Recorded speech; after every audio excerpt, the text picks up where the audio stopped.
या रसूल अल्लाह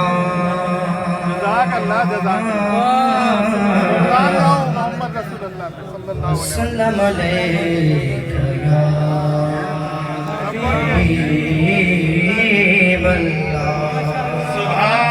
हसन के नाना का खाते हैं बैठ कर घर में, हसन के नाना का क्या बात है, खाते हैं बैठ कर घर में।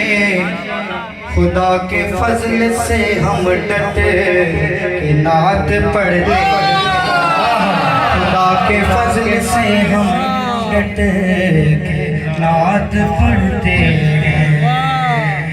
और क्या हुआ